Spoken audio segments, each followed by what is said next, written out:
Let's talk about brake pads.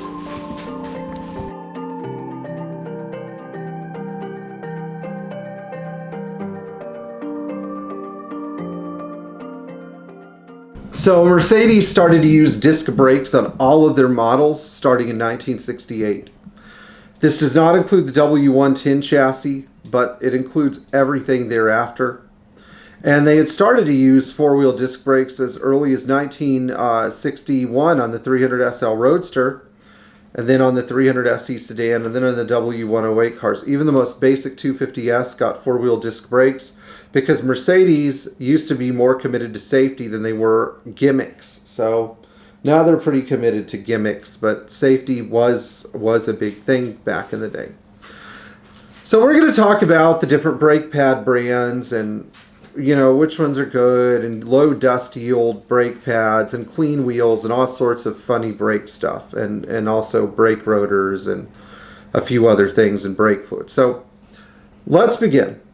In regards to brake fluid, you really should be changing it twice a year, and you should really be using a non-synthetic .4 fluid such as Textar or ATE or Pentosan. Now, I know some Pentosans are synthetic. They're the exception to the rule. Pentosan is amazing brake fluid. But when you start looking at Prestone and, other store brands of .3 synthetic or .4 synthetic, they're really extremely hydrophilic, and they just pick up water like crazy, and they're just not what I would consider to be great brake fluids. But I digress. Clean brake fluid is better than no brake fluid at all. Now, when you're bleeding your brakes on your Mercedes, use something like a power bleeder from Motive Products or Vortex, a European-style power bleeder. You don't need to pressurize over 10 psi on these things. Somebody called me, they said they were pressurizing to 30 psi. No.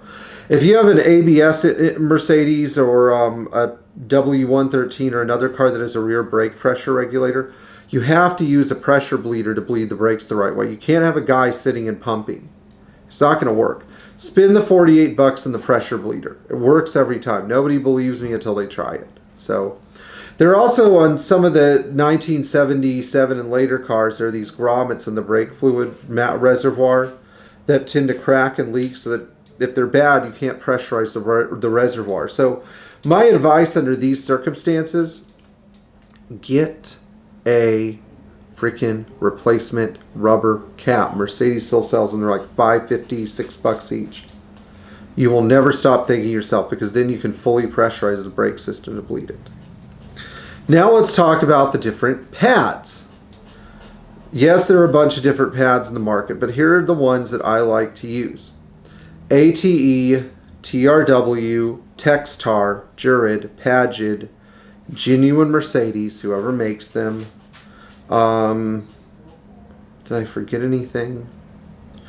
I think that's really about it. Now, I know that there are some companies out there that make ceramic pads, and I don't feel we need ceramic pads in this day and age. I feel like ceramic pads are more for people who drive really hard and stop really hard. I know they have lower dust yield.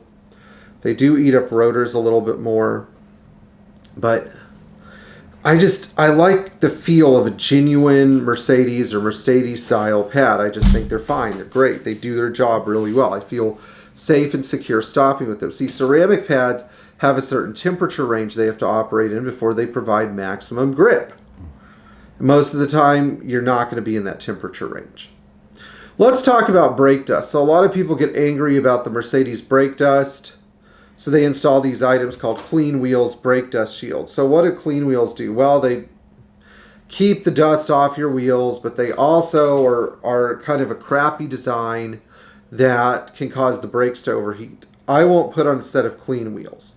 In fact, when I see one in, I take it off. Even if the owner doesn't like it, I say, if you want this crap on your car, you can take your wheel off and put it back on, because there's no reason why somebody should be deliberately overheating their brakes. Now, people ask me, what about rotors? What rotors do you like? Well, whenever I can and I find the price to be right, I buy them from Mercedes. If not, the great rotor brands are Balo, ATE, Zimmerman,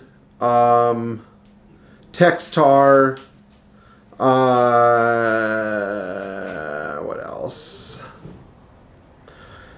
I think that there are some that used to be around that I haven't seen in a really long time. But what it boils down to is this. There are certain brands that I really don't like. I don't like Beck Arnley rotors. I don't like generic Mealy rotors.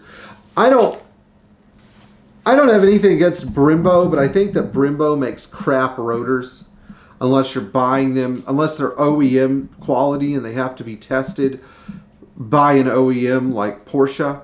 You know, aftermarket Brembo rotors for like your 126 car, just not worth it. So that's all.